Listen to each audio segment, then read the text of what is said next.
gentlemen, students and scholars, teachers and trainers, professionals and professors,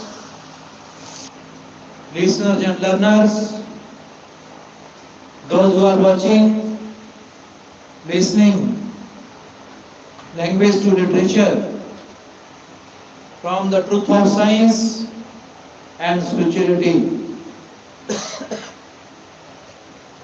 Dear friends, in this August month, we celebrate every day with the freedom of soul. Our soul, which is born to free. Dear friends, you know that how our Indian land is known as the greatest land because of its unity and diversity. There are so many adversities, diversities and varieties on the basis of its classifications. But our nation has the great unity, equality and oneness on all the basis. And we study in this essay that is written by E.V. Lucas, Third Thoughts. This story was told to me by a friend. It is my destiny to buy in the dearest markets and to sell. If I succeed in selling at all in the cheapest, usually, hello, yes, may I know, yes, nice to see you, nice to thank you. Usually, indeed, having tired of a picture or decorative article, I have positively to give it away, almost to make its acceptance by another a personal favor to me. But the other day was marked by an exception to this rule, so striking that I have been wondering if perhaps the luck has not changed and I am, after all, destined to be that most inevitable thing, a successful dealer. We are reading essays that are written by E.V. Lucas. Title of this essay is Third Thoughts. Further he says, it happened thus, in drifting about the old curiosity shops of a cathedral city, I came upon a portfolio of watercolor drawings, among which was one that to my eye would have been a possible turner, even if an earlier owner had not shared that opinion or hope and set the magic name with all its initials beneath it. How much is this? I asked scornfully. Well, said the dealer, if it were a genuine Turner, it would be worth anything, but let's say 10 shillings. You can have it for that, but I don't mind if you don't, because I am going to London next week and should take it with me to get an opinion. I pondered, mind you, I don't guarantee it, he added. I gave him the 10 shillings. By what incredible means I found a purchaser for the drawing at 50 pounds. There is no need to tell, for the point of this narrative resides not in bargaining with collectors, but in bargaining with my own soul. The astonishing fact remains that I achieved a profit of 49 pounds 10 and was duly elated. I then began to think. The dealer means so my thoughts ran in that title street by the cathedral west door. He ought to participate in this. He behaved very well to me, and I ought to behave well to him. I would be only fair to give him half. Thereupon I sat down and wrote a little note saying that the potential Turner drawing, which no doubt he recollected, had turned out to be authentic, and I had great pleasure in enclosing him half of the proceeds, as I consider that the only just and decent course. Having no stamps and the hour being late, I did not post this and went to bed. At about 3:30 a.m., I woke widely up and, according to custom, began to review my life's errors, which are in no danger of ever suffering from loneliness. From these, I reached, by way of mitigation, my recent successful piece of chaffering, and put the letter to the dealer under both examination and cross-examination. Why give me half? Why give him half? Why be quixotic? This is no word for quixotry. It was my eye that detected the probability of the drawing, not his. He had indeed failed, did not know his own business.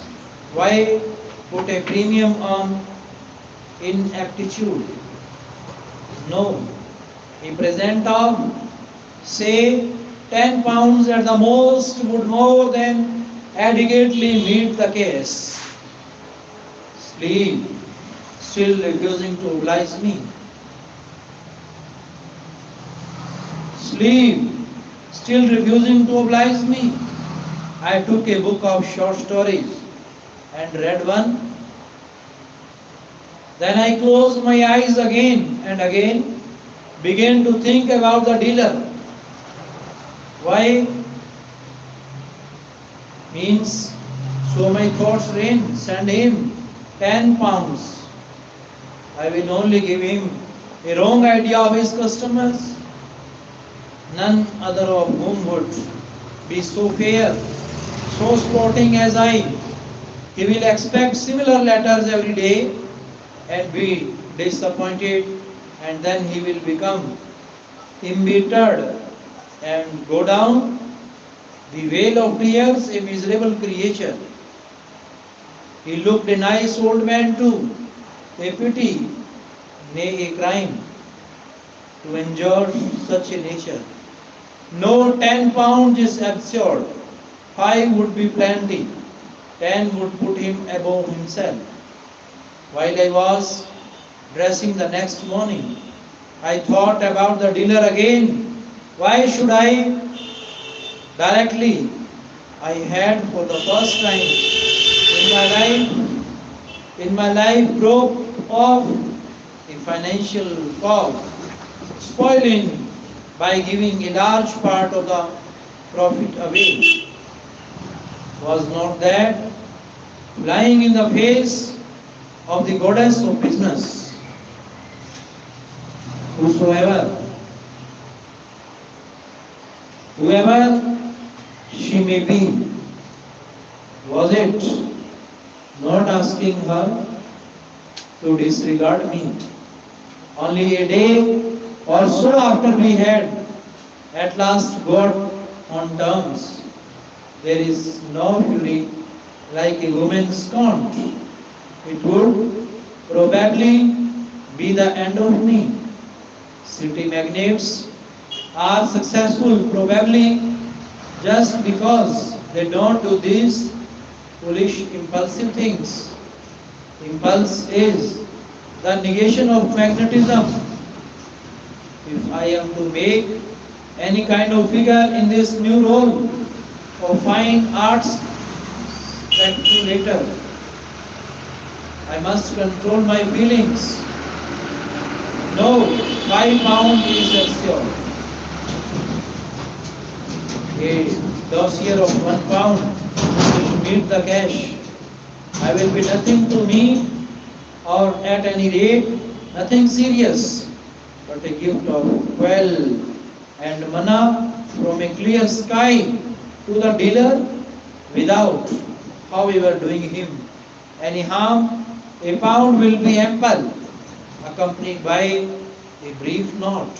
The note was to the effect that I had sold the drawing at a profit, which enabled me to make him a present because it was an old and perhaps old belief of mine that one should do this kind of thing.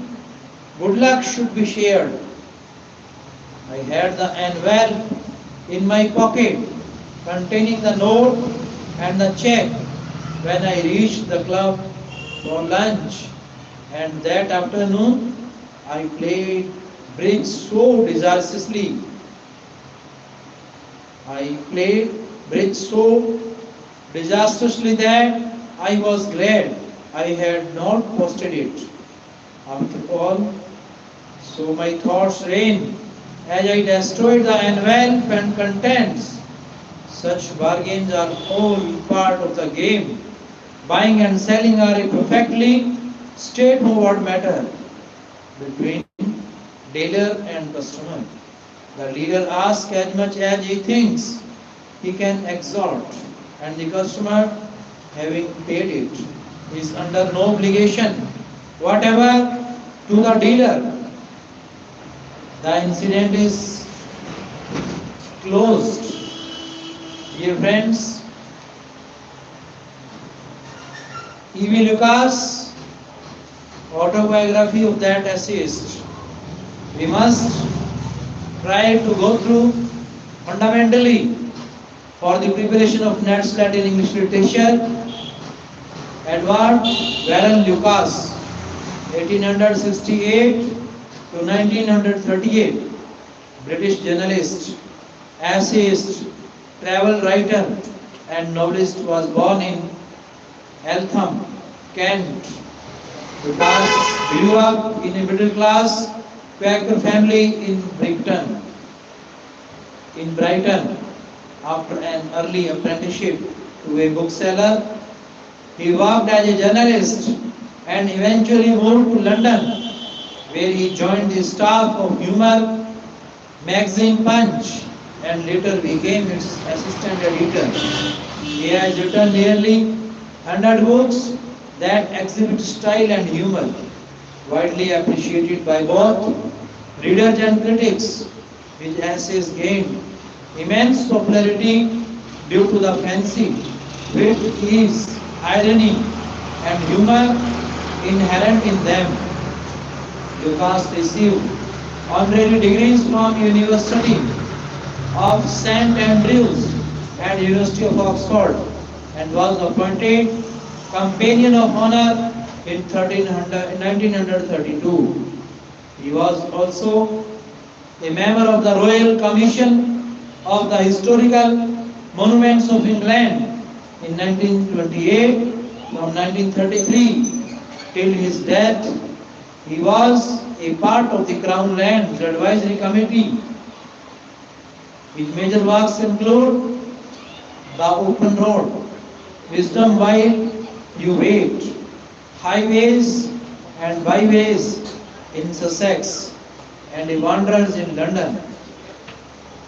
In his essay titled Third Thoughts, E.V. Lucas presents the changing nature of the human mind. Lucas proposes that his friend, means the narrator, who was not a successful businessman, once purchased a painting for 10 shillings, which turned out to be an authentic Turner. Thus, he was able to sell it for 50 pounds, providing him with a profit of 49 pounds 10 shilling. As an ethical man, he wanted to share half of the profit with the dealer, as he had made a very fair deal. Later, he thought it was not practical and decided to give him just 10 pounds. However, this decision also could not put him at ease, and he decided to send just 5 pounds because if he sent the dealer 10 pounds, he would always expect similar treatments from other customers every day and would be disappointed because such letters would never come. Next, he thought that if he gave him 5 pounds, the goddess of business would be angry. He controlled his emotions and was ready to send just a pound to the dealer. Later, he went to the club for lunch and lost all he had in a game.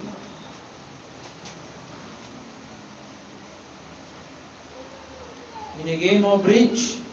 In the end, he concludes that buying and selling are basic transactions between a customer and a dealer.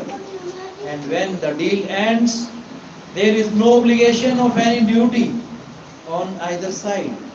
Hence, in this case too, the question doesn't arise of paying anything to the dealer. The essay reflects the innate greed in man that dominates over one's desire to be good or generous. It is a study of the human psyche that comes to frailties of human nature. Dear friends, these knowledgeable essays are really informative, instructive and directive. G.K. Chesterton, who has written on the pleasures of no longer being very young, there are advantages in the advance through middle age into later life, which are very seldom stated in a sensible way. Generally, they are stated in a sentimental way, in a general suggestion that all old men are equipped with beautiful snowy beards like Father Christmas and rejoice in unfathomable wisdom like Nestor. All this has caused the young people to be skeptical about the real advantage of the old people. And the true statement of those advantages sounds like a paradox. I would not say that old men grow wise, Poor men never grow wise, and many old men retain a very attractive childness and cheerful innocence. Elderly people are often much more romantic than younger people, and sometimes even more adventurous, having begun to realize how many things they do not know. It is a true proverb, no doubt, which says, there is no fool like an old fool. Perhaps there is no fool who is half so happy in his own fool's paradise. But however this may be, it is true that the advantages of maturity are not those which are generally urged even in praise of it. And when they are truly urged, they sound like an almost comic contradiction. For instance, one pleasure attached to growing older is that many things seem to be growing younger, growing fresher, and more lively than we once supposed them to be. We begin to see significance, or in other words, to see life in a large number of traditions, institutions,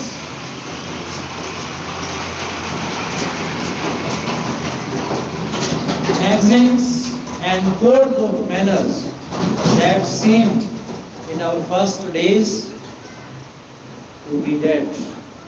A young man grows up in a world that often seems to him intolerably old. He grows up among proverbs and precepts that appear to be quite stiff and senseless. He seems to be stuffed with stale things, to be given the stones of death instead of the bread of life, to be fed on the dust of the dead past, to live in a town of tombs. It is a very natural mistake, but it is a mistake. The advantage of advancing years lies in the discovering that traditions are true and therefore alive. Indeed, a tradition is not even traditional except when it is alive. It is great fun to find out that the world has not repeated proverbs because they are proverbial, but because they are practical. Until I owned a dog, I never knew what is meant by the proverb about letting a sleep dog lie, or the fable about the dog in the manger. Now those dead phrases are quite alive to me, for they are parts of the perfectly practical psychology. Until I went to live in the country, I had no notion of the meaning of the maxim. It's an ill wind that blows nobody good. Now it seems to me as pertinent and even pungent as if it were a new remark just made to me by a neighbor at the garden gate. It is something to come to live in a world of living and significant things instead of dead and unmeaning things. And it is youth in revolt, even in righteous revolt, which sees its surroundings as dead and unmeaning. It is old age and even second childhood that has come to see that everything means something and that life itself has never died. For instance, we have just seen a suggesting turn of the wheel of fortune, which has brought all the modern material pride and prosperity to a standstill. America, a year or two ago, seemed to have become one vast El Dorado, studded with cities of gold. Is almost as much embarrassed as England, and really much more embarrassed than Ireland. The industrial countries are actually finding it difficult to be industrial, while the old agricultural countries still find it possible to be industrious. Now, I do not pretend to have prophesied or expected this, for a man may cheerfully call a thing rotten without really expecting it to rot.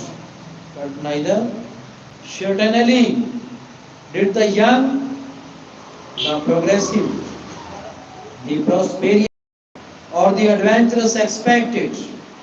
Yet all history and culture is stiff with proverbs and prophecies telling them to expect it.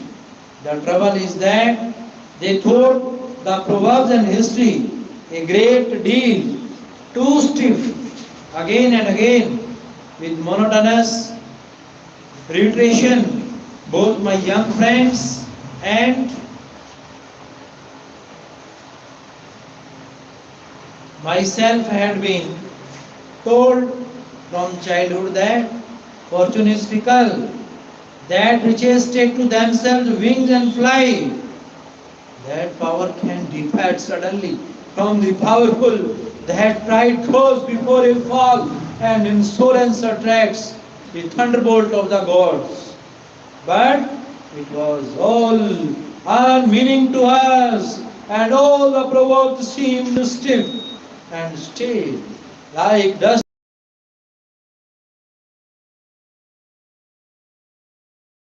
antiquities.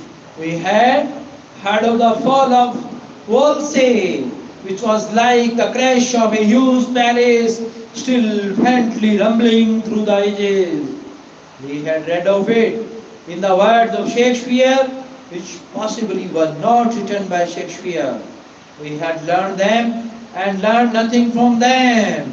We had read 10,000 times to the point of tedium between the Napoleon of Marengo and the Napoleon of Moscow. But we should never have expected Moscow if we had been looking at Marengo. We knew that Charles V resigned his crown, or that Charles I lost his head, and we should have duly remarked, sic transit gloria mundi, after the incident, but not before it.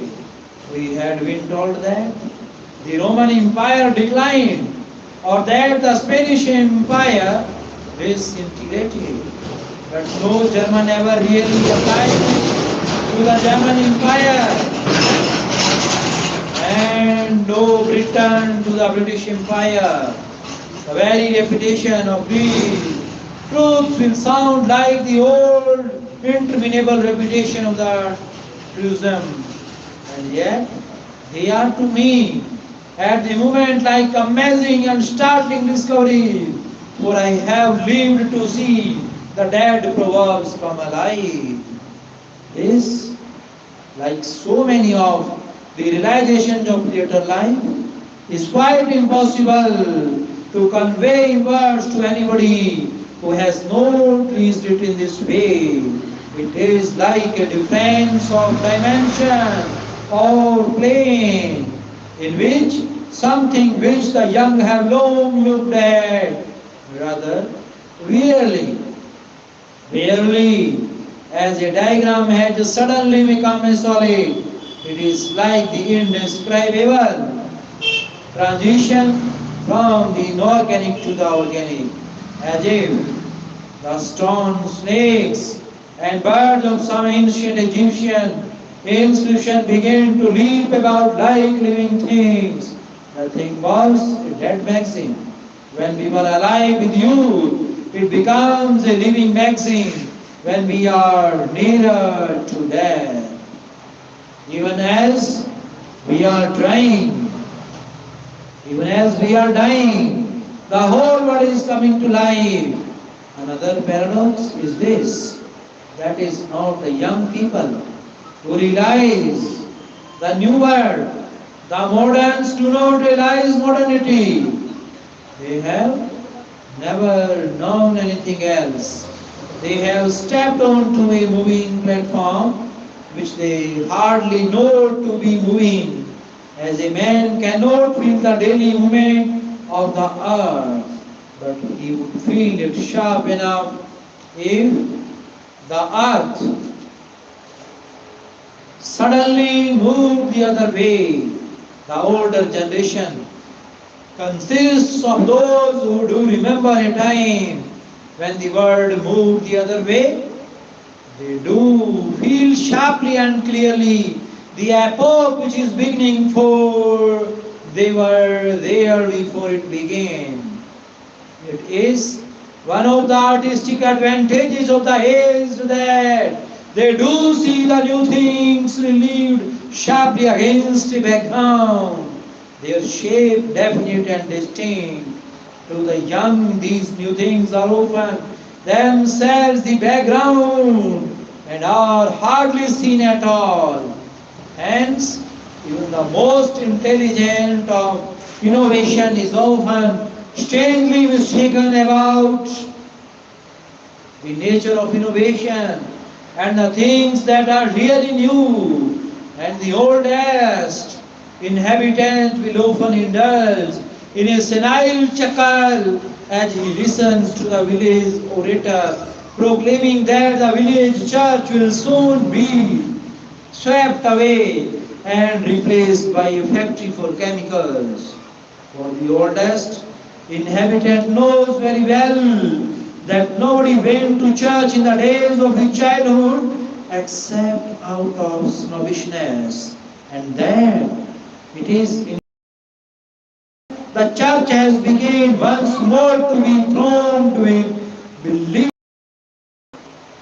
In my capacity of oldest inhabitant, I will give one instance of a kindred kind.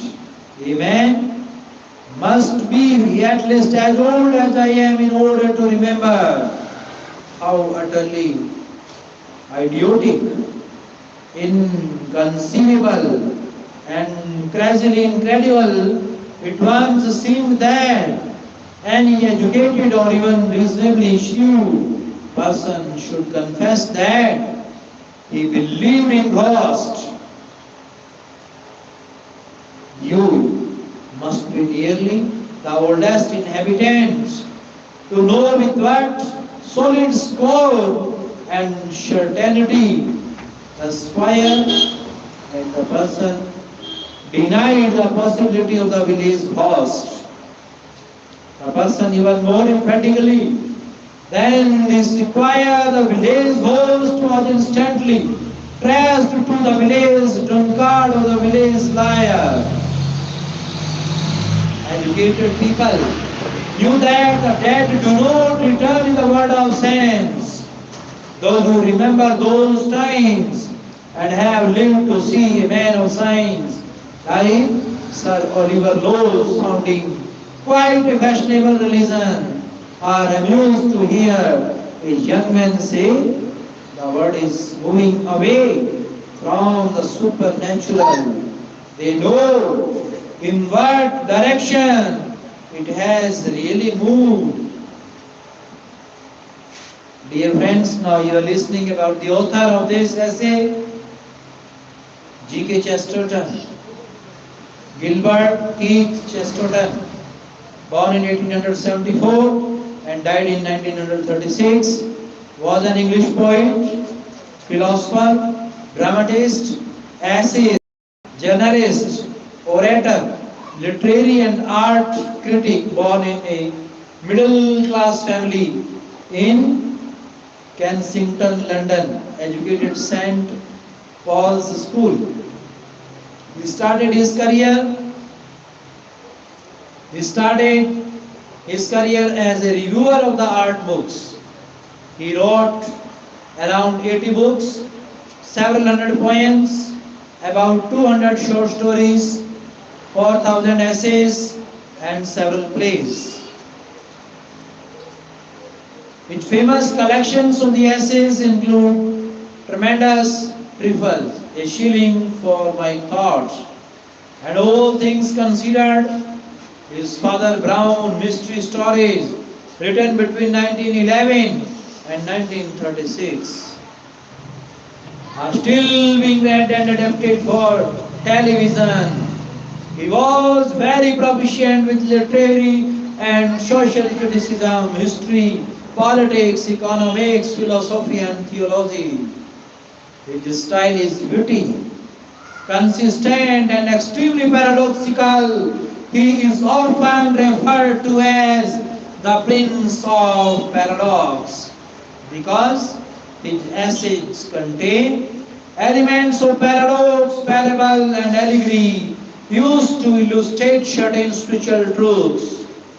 Chesterton was felicitated with knighthood with the star of the papal order of Saint Gregory the Great by Pope Pius XI. His major works include Charles Dickens, a critical study, means non-fictional biography for beginners, collection of poems, and a man who was Thursday novel. Dear friends, to summarize the G.K. Chesterton's novels, we can evaluate, examine, and summarize it as in this essay, Chesterton analyzes the nature of the advantages which one enjoys in old age. The advantages described by the author present almost a kind of comic contradiction. The real advantage that Chesterton attached with old age is that many things seem to be growing young, fresh and livelier. Old people begin to see the significance in a large number of traditions, institutions and maxims.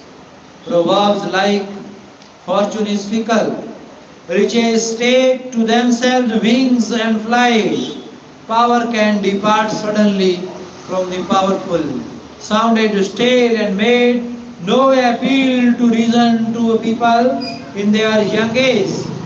But after the instances of America's downfall, Wolsey's denigration, fall of Napoleon, disintegration of the Roman and Spanish Empire, the truth of these proverbs appear to dawn on the person in old age.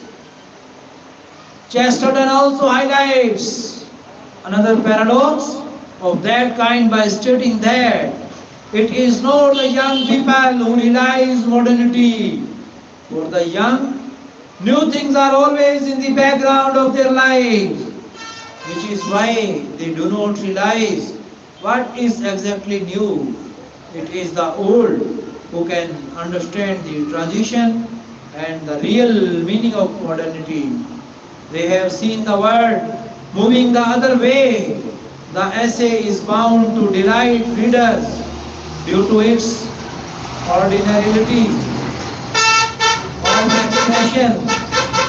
of expression and the way in which it highlights a change in viewpoint that is ubiquitous. Dear friends, these are the important essays prescribed for our learners, listeners, scholars and learners of English literature must go through the listening and watching of the essays on superstitions, which was written by A.Z. Gardiner. It was inevitable that the fact that a murder has taken place at a house with the number 13 in a street, the letters of whose name number 13 would not pass unnoticed. If we took the last 100 murders that have been committed, I suppose we should find that as many have taken place at number 6 or number 7 or any other number you choose as at number 13, that the law of average is as inexorable here as elsewhere. But this consideration does not prevent the word remarking on the fact when number 13 has its turn. Or that the word believes there is anything in the superstition. It is quite sure it is a mere childish folly. Of course, few of us would refuse to take a house because its number was 13, or decline an invitation to dinner because there were to be 13 at table. But most of us would be just a shade happier if that desirable residence were numbered 13 in place of 11. And not any the less pleased with the dinner if one of the guests contracted a child, contracted a chill that kept him away. We would not confess this little weakness to each other. We might even refuse to admit it to ourselves. But it is there. That it exists is evident from many irrefutable signs.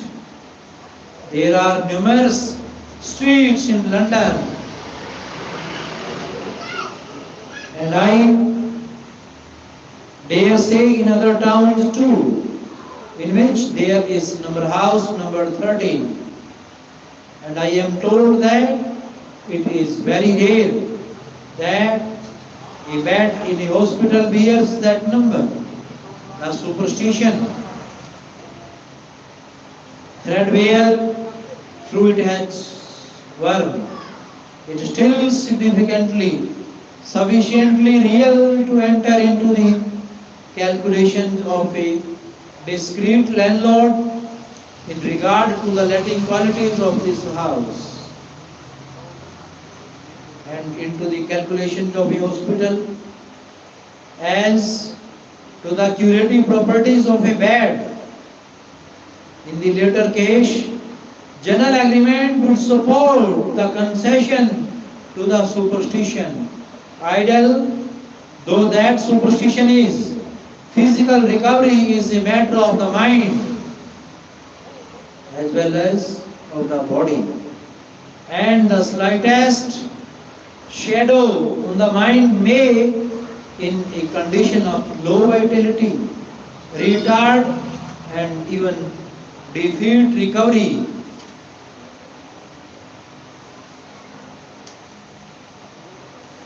Florence Nightingale's almost passionate advocacy of flowers in the sick bedroom was based on the necessity of the creation of a certain state of mind in the patient.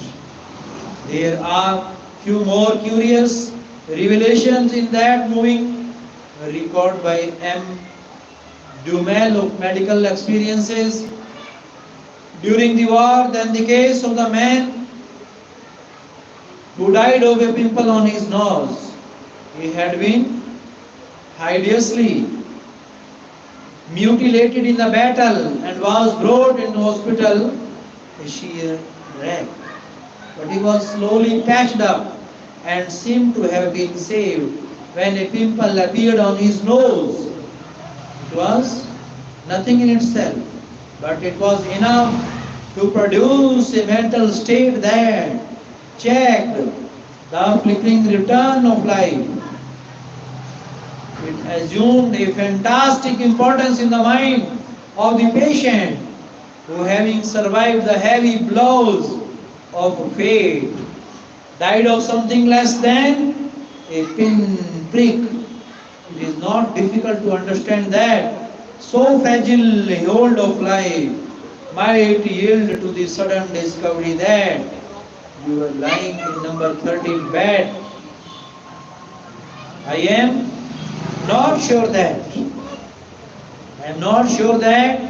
I could go into the witness box and swear that I am wholly immune to these idle superstitions myself. It is true that of all the buses in London, that number 13 chances to be the one that I constantly use, and I do not remember until now ever to have associated the superstition with it. And certainly I have never had anything but the most civil treatment from it. It is as well behaved as a bus and as free from unpleasant associations as any on the road. I would not change its number if I had the power to do so. But there are other circumstances of which I should find it less easy to clear myself of suspicion under cross-examination. I never see a ladder against a house side without feeling that it is advisable to walk around it rather than under it. I say to myself that this is not homage to a foolish superstition, but a duty to my family. One must think of one's family. The fellow at the top of the ladder may drop anything. He may even drop himself. He may have had too much to drink. He may be a victim of epileptic fits. And epileptic fits, as everyone knows, come on at the most unreasonable times and places. It is a mere measure of ordinary safety to walk around the ladder. No man is justified in inviting danger in order to prevent its superiority to an idle fancy. Moreover, probably that fancy has its roots in the common sense fact that a man on a ladder does not occasionally drop things. No doubt, many of our superstitions have the commonplace and sensible organs, sensible origins, I imagine. For example, that the Jewish objection to pork as unclean on religious grounds is only due to the fact that in eastern climates it is unclean on physical grounds. Dear friends, as all the same, I suspect that when I walk around the ladder, I am rather glad that I have such respectable and unaccessible reasons for doing so. Even if conscious of this suspicion and ashamed to admit it to myself, I walk under the ladder. I am not quite sure that I have done so as a kind of negative concession to the superstition. I have challenged it rather than being unconscious of it. There is only one way of dodging the absurd dilemma, and that is to walk through the ladder. This is not easy. In the same way, I am sensible of a certain satisfaction when I see the new moon in the open rather than my left. I would not for any consideration arrange these things conscientiously. But if they happen, so I fancy I am better pleased than if they do not. And on these occasions, I have been caught my hand, which chanced to be in my pocket at the time, turning over money a little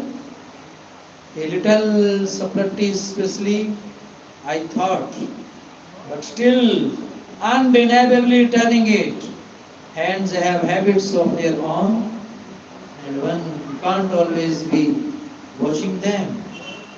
But these shadowy reminiscences of antique credulity which we discover in ourselves play no part in the lives of any of us. They belong to a creed out one. Superstition was disinherited when science revealed the laws of the universe and put man in his place. It was no discredit to be superstitious when all the functions of nature were unexplored and man seemed the playing of beneficent or sinister forces that he could neither control nor understand, but which held him in the hollow of their hand. He related everything that happened in nature to his inexplicable existence. Saw his fate in the clouds, his happiness or misery announced in the flight of birds, and referred every phenomenon of life to the soothsayers and oracles. Dear friends, you are listening and watching the truth of language to literature. You may read in the sea, guides of battles being postponed and lost because some omen that had no more relation to the event than the falling of a leaf was against it. When Pompey was afraid that the Romans would elect Cato as praetor, he shouted to the assembly that he heard thunder and got the whole election postponed. For the Romans would never transact business after it had thundered. Alexander surrounded himself with fortune tellers and took counsel with them as a modern ruler takes counsel with his ministers. Even so great a man as Caesar and so modern and enlightened a man as Cicero left their fate to augurs and omens. Sometimes the omens were right and sometimes they were.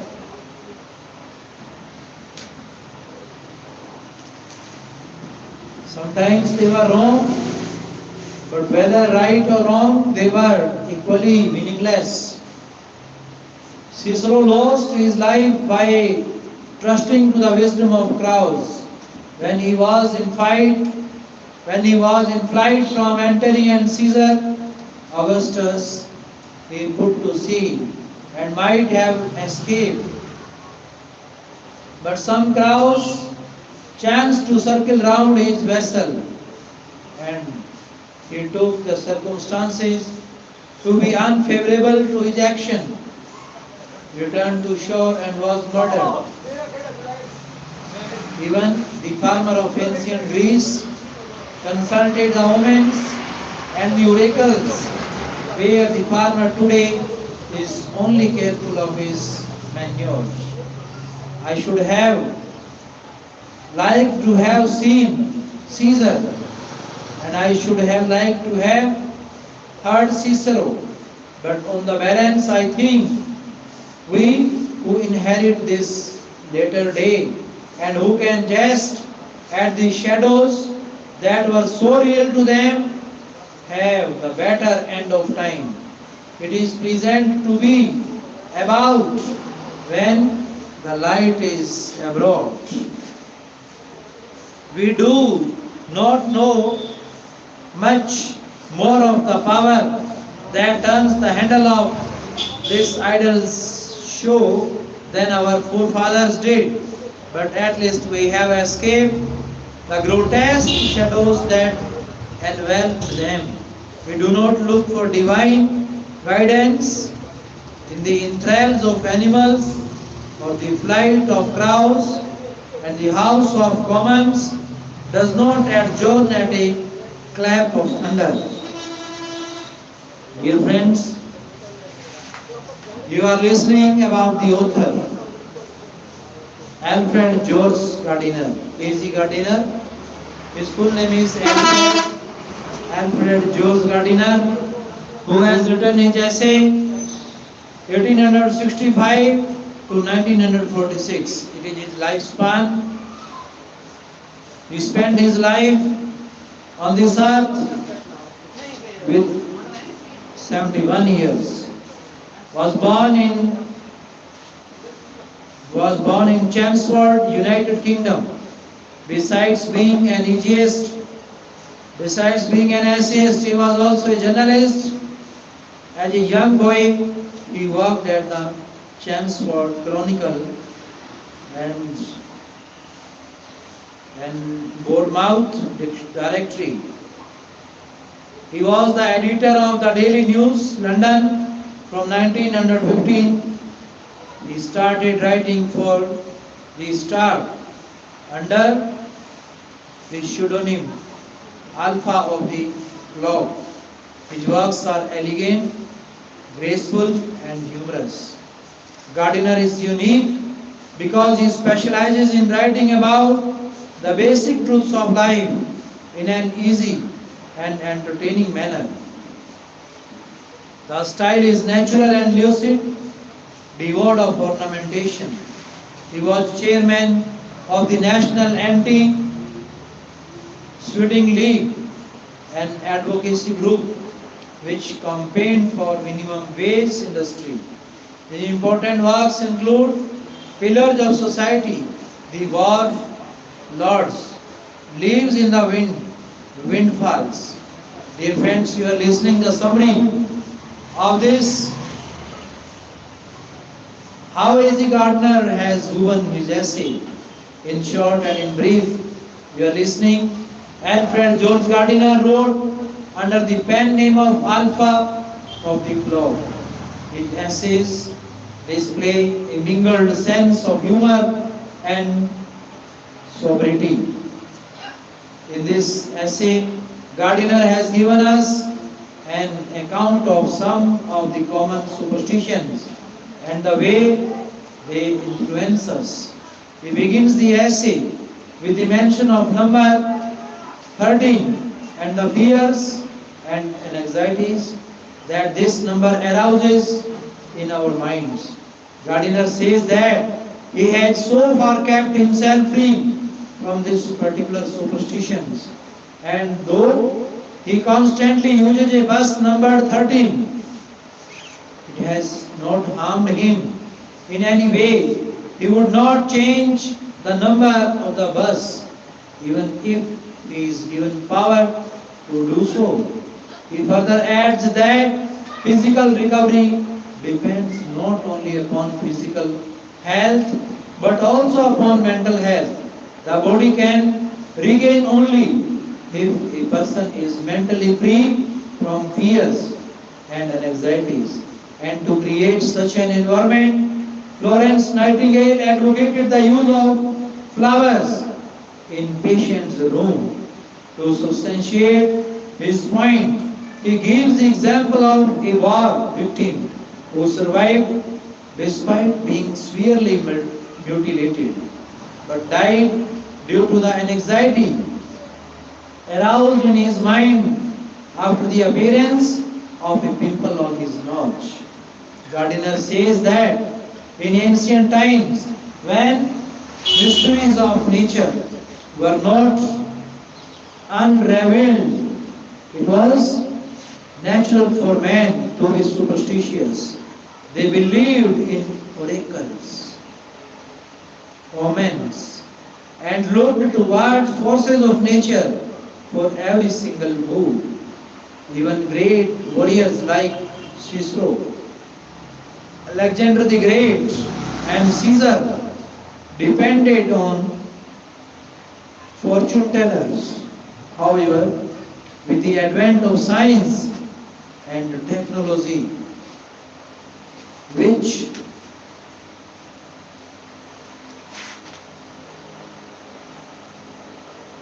opened up new vistas of knowledge, superstitions were disinherited to a large extent. Gardiner concludes by stating that Caesar and Cicero were great men, but modern people are better off because they can laugh at the superstitions which their ancestors strongly abided by. Dear friends, you are listening Selected Snobberies. Selected Snobberies. Selected Snobberies.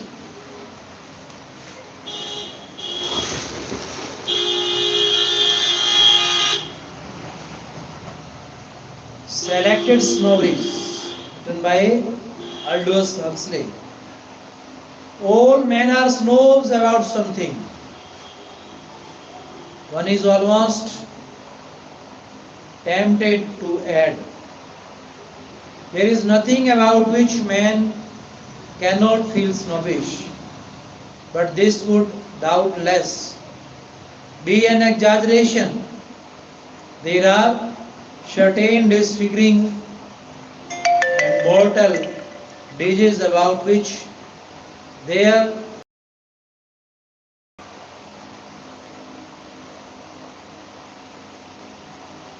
about which there has probably never been any snobbery. I cannot imagine, for example, that there are any leprosy snobs, more picturesque diseases, even when they are dangerous and less dangerous diseases, particularly when they are the diseases of the rich, can be and very frequently are a source of snobbish self-importance. I have met sense consumption snobs who thought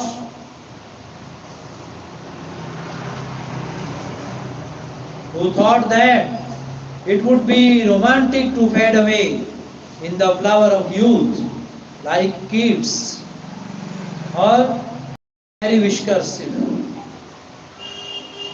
Alas, the final stages of the conjunctive fading are generally a good deal less romantic than these. Ingenious young tubercle snobs seem to imagine.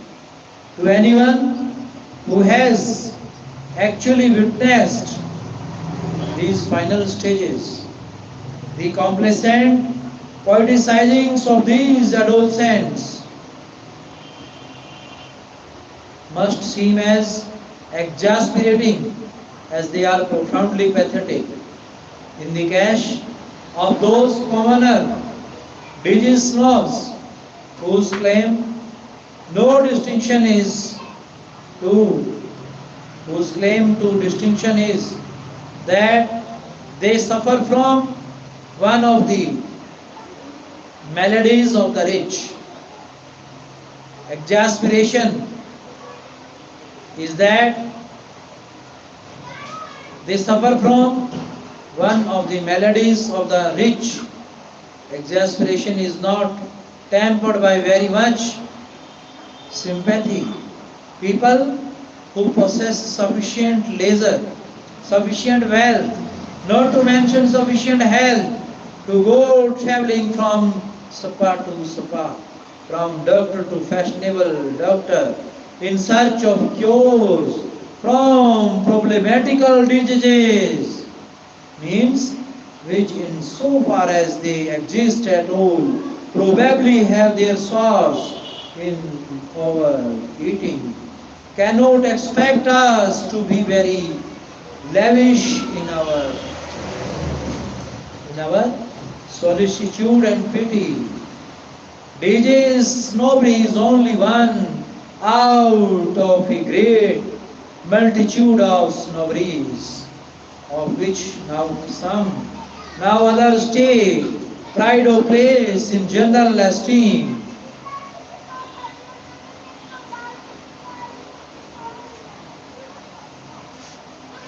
For snobberies ebb and flow,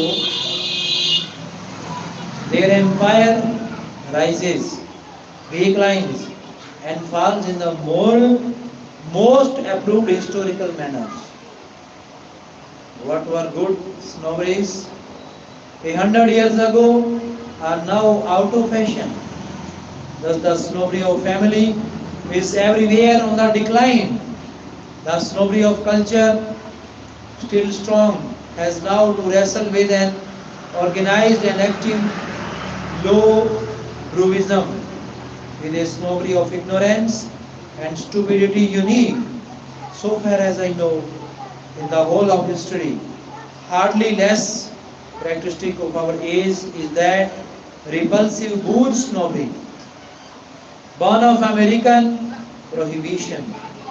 The melodic influences of this snobbery are rapidly spreading all over the world.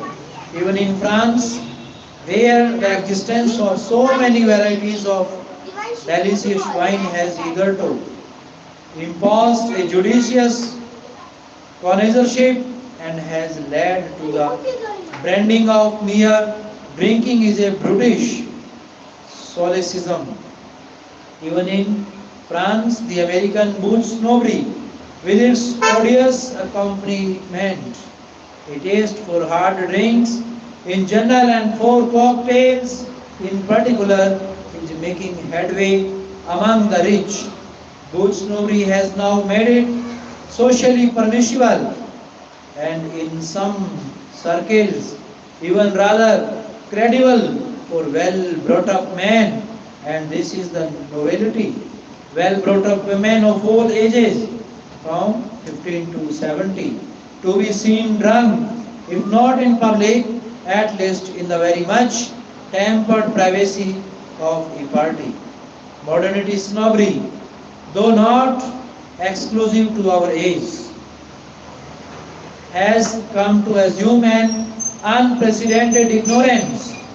The reasons for this are simple and of a strictly economic character. Thanks to modern machinery, production is outrunning consumption. Organized waste among consumers is the first condition of our industrial prosperity. The sooner a consumer throws away the object he has bought and buys another, the better for the producer. At the same time, of course, the producer must do his bit by producing nothing but the most perishable articles. The man who builds skyscrapers to last more than 40 years is a traitor to the building trade. The words are those of a great American contractor. Substitute motor car, boot, suit of clothes, etc. for skyscrapers. And 1 year, 3 months, 6 months and so on for 40 years. And you have the gospel of any leader of any modern industry, the modernity snob. It is obvious. In this industrialist's best friend for modernity snobs naturally tend to throw away their old possessions and buy new ones at a greater rate than those who are not modernity snobs. Therefore, it is in the producer's interest to encourage modernity snobbery, which in fact he does do, on an enormous scale and to the tune of millions and millions a year by means of advertising.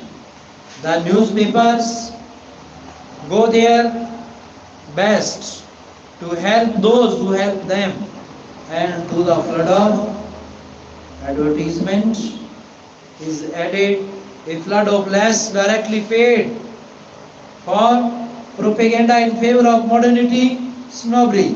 The public is taught that up to dateness is one of the first duties of man. Docile it accepts the retreated suggestion. We are all modernity snobs now. Most of us are also art snobs. There are two varieties of art snobbery, the Platonic and the unplatonic. Platonic art snobs merely take an interest in art. Unplatonic art snobs go further and actually buy art. Platonic art snobbery is a branch of culture snobbery. Unplatonic art snobbery is a hybrid or mule. For it is simultaneously a subspecies of culture snobbery and of possession snobbery, a collection of works of art is a collection of culture symbols, and culture symbols still carry social prestige. It is also a collection of wealth symbols. So an art collection can represent money more effectively than a whole fleet of motor cars. The value of art snobbery to loving artists is considerable. True, most are most art snobs collect only the works of the dead. For an old master is both a safer investment and a holier culture symbol than a living master. But some art snobs are also modernity snobs. There are enough of them, with a few eccentrics who like works of art for their own sake, to provide living artists with the means of subconscious, with the meaning of subsistence. The value of snobbery in general, its humanistic point consists in its power to stimulate activity. A society with plenty of snobberies is like a dog with plenty of fear, a plenty of fleas. It is not likely to become comatose. Every snobbery demands of its devotees unceasing efforts, a succession of sacrifices. Thus, society snob must be perpetually loin hunting. The modernity snob can never rest on trying to be up to date. Swiss doctors and the best that has been taught or said must be the daily and nightly preoccupation of both the snobs, respectively of disease and culture. If we regard activity as being in itself a good, then we must count all snobberies as good. So all provoke activity. If with the Buddhist we regard all activity in this world of illusion as bad, then we shall condemn all snobberies out of hand. Most of us, I suppose, take up our position somewhere between the two extremes. We regard some activities as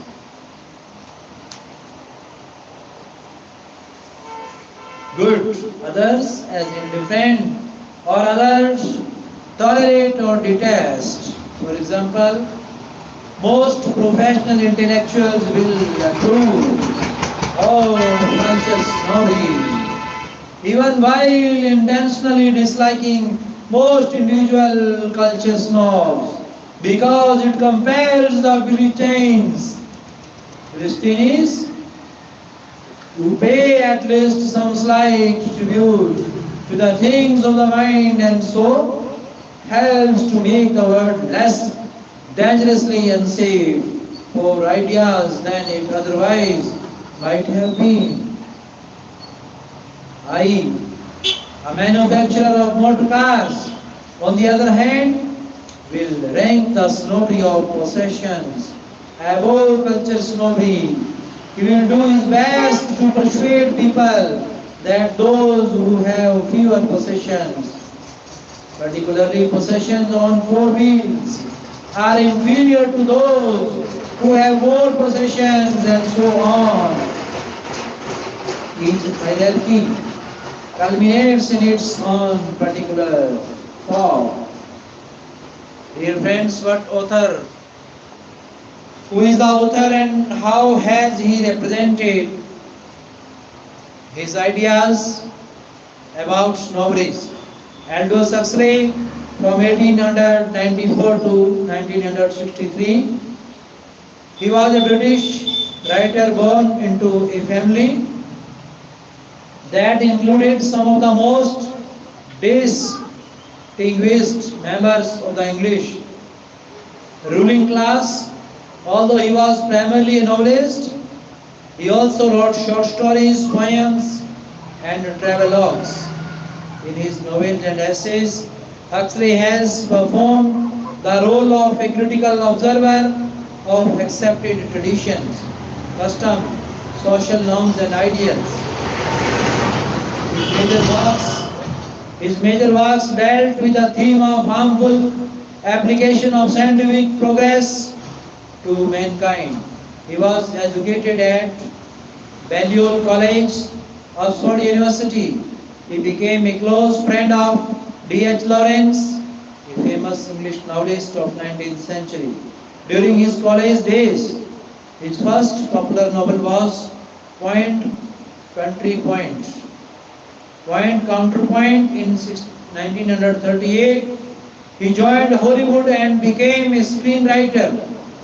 His major works include Eyelash in Gaza, Brave New World, Ends and Means, and inquiry into the nature of ideals and into the method employed for their realization. Dear friends, now we can summarize our snobberies. The author discusses human qualities. He says that snobberies are universal and men can be snobbish about almost everything except certain disfiguring and mortal diseases such as leprosy. Huxley says that snobberies change like fashion. Snobberies of past are now taken as unfashionable. The family snobbery is no longer involved and culture snobbery of ignorance and stupidity for its survival. The hateful bull snobbery is very pervasive and many men as well as women are found to be its victims.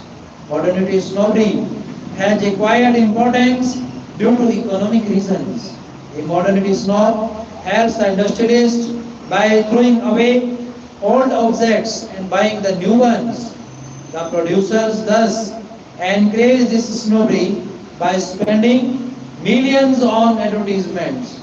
Another popular one is art snobbery, which is further divided into two parts, Platonic and unplatonic. Huxley is of the view that snobberies are valuable as they encourage activity, demand efforts and series of sacrifices from the snobs. However, all snobberies cannot be approved. The person has to adopt a mean between the two and give his consent for those snobberies which encourage better activity and reject the other. Huxley concludes by stating that the choice of snobbery depends upon one's individual interests. Dear friends, these are some of the essays that we have discussed related to the prescribed syllabus of MGS University. Our own university scholars, learners, listeners, watchers, those who are listening, these words from science and spirituality, language to literature, it is really helpful. बहनों और भाइयों, आप सब जानते हैं कि हमारा भारत देश विभिन्नताओं में एकता वाला देश, विविधता में अनेकता में भी एकता रखने वाला देश। यह पहचान जो भारतवर्ष को प्राप्त हुई है, ये वो महान, सर्वोच्च, उत्कृष्ट, उच्च कोटि की पहचान जो भारत के नसीब में आई है। ये हमारे पूर्वजों के द्वारा, हमारे महान स्वतंत्रता सेनानियों, क्रांतिकारियों की देन, जिससे कि आज हम आजादी के अमृत महोत्सव को दिन प्रतिदिन मनाते हैं। और ये अगस्त का महीना, जिसका हर दिन रोजाना हम अपनी आत्मिक आजादी के रूप में परम और चरम कटिबद्धता के साथ में, वचनबद्धता के साथ में हम इसे मनाते हैं। ये हमारे भारत देश की बहुत महान मिसाल है पूरी दुनिया में। हम इस बात पे फख्र करते हैं, गर्व करते हैं कि हमारा भारत देश अनेक भाषाओं, जातियों, धर्मों और अनेक प्रकार की विविधताओं को लिए हुए ये भारत देश, अनेकता में एकता, विविधता में भी एकता रखने वाला ये भारत देश किसी भी आधार पे कोई भेदभाव नहीं करता और न ही ये कोई भेदभाव जानता है। संवैधानिक रूप से हमारे सभी अधिकारों में जो हमारे महापुरुषों ने, संविधान निर्माताओं ने हमें दिए कि हमारा भारत ऐसा स्वतंत्र संवैधानिक देश है जिसमें अधिकारों की पालना करते हुए हमें अपने कर्तव्यों की पालना भी करनी पड़ती है। तो भाइयों बहनों, यदि हम हर प्रकार से अपने स्वतंत्रता के अधिकार, शोषण के विरुद्ध अधिकार और स्वामित्व के अधिकार, अनेकों प्रकार की आजादी हमें अपने अधिकारों के स्वरूप में हमारे संविधान के द्वारा प्राप्त हुई है, तो हम अपने अधिकारों को तभी प्राप्त कर सकते हैं यदि हम इस बात रूपी संवैधानिक शरीर के सभी अंगों का रक्षा करने की, इसके कर्तव्यों के पालन करने की सीख लेते हैं। यदि ये संविधान रूपी पुरुष हमारे प्रत्येक प्रकार की आजादी की रक्षा करने का एक ऐसा सिंबल है, प्रतीक है, जिससे कि हमारे हर भारतीय को स्वतंत्रता के रूप में, आजादी के रूप में, उन्हें उनकी परम आजादी, सोचने की आजादी के रूप में मिला है।